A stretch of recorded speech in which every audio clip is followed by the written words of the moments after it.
Mobile बजावे और गावेला गाना, मोबाइल चलावे और गावेला गाना, ओसे परेशान अपना बेगाना, ओसे परेशान अपना बेगाना। एकर जिंदगी में कहियो नमाज नहीं खे, हाँ नमाज नहीं खे। हम हूँ कैसन मुसलमान बानी लाज नहीं खे, हम हूँ कैसन निशान बानी लाज नहीं खे। जींस पेंट पहनेला मर्दा लुगाई, देखे में लागेला आपस में दोनों भाई, देखे में लागेला आपस में दोनों भाई। हाथे मोबाइल घर में अनाज नहीं खे, हाँ अनाज नहीं खे। हम हूँ कैसन मुसलमान बानी लाज नहीं खे। दिन रात बीबी से करेला झगड़ा, दिन रात बीबी से करेला झगड़ा, तलाक देवे और मारेला बजरा। एरकम लोक आछे जे जीवने तालाक बुझेन 5 বার 7 বার देवा হয়ে গেছে স্ত্রীকে। हाँ जाहिली बुद्धि किछु হইলো না হইলো তালাক দিত না, লাগছে বুনা তালাক তুললের দিয়ে দিলে, শরীয়তকে মজাক বানিয়ে লেছে। हाँ अरे তালাকে মজাকও চলবে না, রাগও চলবে না জি, কিছু হলো না হলো হ্যাঁ এইরকম কাজ করছে। তাহলে শোনেন, दिन रात बीबी से करेला झगड़ा, तलाक देवे और मारेला बजरा, तलाक देवे और मारेला बजरा। लगा तो एकर कोनो गौवा समाज नहीं खे, हाँ समाज नहीं खे। हम हूँ कैसन मुसलमान बनी लाज नहीं खे, हम हूँ कैसन निशान बनी लाज नहीं खे।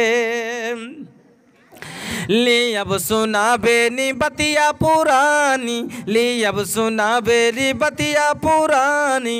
रब के मनाला ये दुनिया बफानी, रब के मनाला ये दुनिया बफानी। बतिया खोलल मई कोनो राज नहीं खे, हाँ राज नहीं खे। हम हूँ कैसन मुसलमान बनी लाज नहीं खे। আমার বন্ধুরা আমি বলতেছিলাম, এবার যদি এই রকম হয়ে যায়, আল্লাহ রাব্বুল আলামিন এমন এমন ছেলে, কাউরির 5টা 7টা 8টা ছেলে, কত গরিবের 8টা 10টা বাচ্চা ভোরে বাসি ভাত খাচ্ছে, তারপরে পুকুর পুষ্কুনির পানিতে, কত এই জমিনের পানিতে, মেঘের পানিতে গোসল করছে, কাশিও হয় না, সর্দিও লাগে না, কিচ্ছু হয় না। মা বাবা অনেক ভারী, অনেক সময়তে কত রকম করে গালি দিয়ে দেয়। আচ্ছা ভাইজান একটা কথা কহেন, যে আপনারা হাদিস শুনেছেন যে 3 প্রকারের মানুষের দোয়া আল্লাহর কাছে কারেন্টের মতো কবুল হয়ে যায়। তার মধ্যে একটা হলো মায়ের দোয়া, একটা হলো মায়ের দোয়া। তো মার দোয়া তো একটা মায়, আমাকে মা খালারা কি কহে, ছেলে পিলে যখন খুব বেশি জ্বালায় তখন কি বলে জানেন, মরিস না কেন, একটা মর্তিক তো একটা মর্তিক তো আরাম পাইতুম, দুনিয়া লোক শহরে মরণ আছে, তোর মরণ নাই, এইভাবে কথা বলে। আচ্ছা মা এভাবে বললে তো মরে যাওয়া দরকার না, মরে যাওয়া দরকার। তবে ওইটা যদি কইবেন রাসূলের হাদিস ইন্নামাল আমালু বিন্নিয়াত, প্রত্যেক কাজ নিয়তের উপর হবে। ওর নিয়তে নাই যে মুরুক বাচ্চাটা, আমার মায়ের নিয়তে বাচ্চাটা মরা নাই, মুখের ঝাল মিটাবের লেগে কথাটা রাগটা সহ্য না করতে পারে, তখন ওই কথাটা বলে মা খালা যে মর্তিক থেকে হতো, এই জন্যই মরে না। না তো মা যদি শুধু ঠিকই অন্তর থেকে বলে দিতে তো মরে যেত। হ্যাঁ তো এতটি কাহরির বাচ্চা যে আছে 7টা 8টা, কত বাসি ভাত খাচ্ছেই হচ্ছে, কাশি হয় না, সর্দি হয় না, সবটি ঘর ঘরে হয়ে বেড়াইছে। আর একটা লোকের মানে একটা হওয়ার পরে স্ত্রীর সিজার হয়ে গেছে, আর বাচ্চা টাচ্চা হয় না, ওই বাচ্চাটাকে এত আদর যত্নতে রাখছে। সকালে একটা দেশি মুরগির ডিম, তারপরে কাজু কিশমিশদের নাস্তা, একটু ঠান্ডাতে বাড়াইতে দেয় না, মোটা কাপড় দিয়ে ঢেকে ঢুকে রাখছে। এবার হঠাৎ করে আল্লাহ পরীক্ষা করবে, ওই বাচ্চাটা কি আর পুট করে গড়ে গেল, আল্লাহকে দেখি তোকে ই করবো। যেমন রাসূলের জামানার একটা হাদিস শুনেন, হাদিসের রাবি হচ্ছেন কুররাত ইবনে ইয়াস রাদিয়াল্লাহু তাআলা আনহু। উনি বলছেন যে রাসূলের জামানাতে একটা সাহাবী রাসূলের কাছে দিনের সভাতে আসতেন, রাসূলের কাছে দিন শিখতে সভাতে অ্যাটেন্ড করতেন। তো যখনই আসতেন তো একটা এত বড় বাচ্চা ছেলে, একটা ছেলে বেটা ছেলে হাত ধরে সাথে সাথে নিয়ে আসতেন। যেমন অনেক সময় দেখবেন মেলায় মানুষ দাওয়াত খেতে যায়, তো সাথে একটা পোতা লাতি লোক ধরে চলে যায়। মেলায় মানুষ এতে মনে খুব খারাপও ভাবে, হাজি যে কোন একটা আদর ধরেছে, ছেলে বেঁধে যাবে যে আপু দিচ্ছি ওকে, আর বললে তখন একটা আলাদা প্লেটই করো, জামাল করে একটা আলাদা গিলাস দেখো, হাজি কোন যেটা আদর ধরেছে, মানুষ একটা মনে মনে একটা খুব খারাপও ভাবে। কিন্তু যারা বুঝি না বলা সেটা ঠিকই বুঝে যে না কেনে আসছে, তো মজবুরিতে নিয়ে আসে। তো এক একটা ছেলে পোতা 5টা আছে, কিন্তু ওর মধ্যে এক একটা পোতা এমন দাদর মুখ লেঘানো হয়ে যায় যে ওকে কিছু হোক মারেন বকেন গালি রাগেন কিছু করেন, ও যাচ্ছে সুদ ছাড়বে না। এক একটা পাল্টা এমন হয়ে যায় যেখানে যায়, দাদু কোনটে যাইছ, হ্যাঁ কোনটে যাইনি চলে আসছি, যাবো, এই কোনটে যাবি, কোচে চলে আসছি, যাবো, আরে কোনটে যাইনি চলে আসছি, যাবো, মারবো এক চট তোকে, কোচি যে যাইনি কোনটি চলে আসছি, যা ভাই যা চলে আসছি চলে আসছি, যাবো, বলতে ল্যাংটা প্যাংটা হয়ে আছে, কাপড় ধরে গায়ে নাই, আর দাদু যাচ্ছিল তো পরে বিয়ের বাড়ি খাইতে, আর একবারে ঘুরে নিয়েছে, যাবো, যেমন মারবই এক চটটাই না, যা ঘুরে যা আমি যাচ্ছি।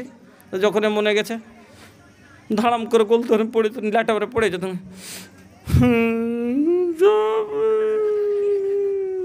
দেখছে কানতে। আব যদি ওরকম করে ছেড়ে যেত একটা ময়া লাগছে, এবার দাদু আর মহাব্বতে পোতার আর আগে পা উঠাইতে পারে না, দিয়া তখন এইসব কি করছে হাত খানতে রয়েছে, উঠ উঠবে উঠ। ইনি মুখারামকে কত যে মানা করছে আর কত বুঝাবার চেষ্টা করছে, বুঝনে বলা কোকে সাইলা কি যাব্বা, এই তুই তোর বেটা নিতে লিয়ে তো জামা শার্টটা লিয়ে তো একটু প্যান্টটা লিয়ে আই, জামা প্যান্টটা লিয়ে আই, উঠবে উঠ। পিঠখানি যখন ঝাড়ে তখন কাপড়টা পিঁধে তখন লোক ধরে নিয়ে চলে গেল। এটা হাজির দোষ নয়, এটা হাজির ভালোবাসার দোষ। হ্যাঁ, এবার শুতে শুতে নিয়ে চলে গেল। ওই রকমই রাসূলের জামানাতে এক সাহাবী যখনই রাসূলের সভাতে আসতেন, একটা ছোট বাচ্চা সাথে করে আসতেন। একদিন আল্লাহ রসুল বলছেন, এটা তোমার ছেলে? কইছে জি হুজুর। কইছে খুবই ভালোবাসো না?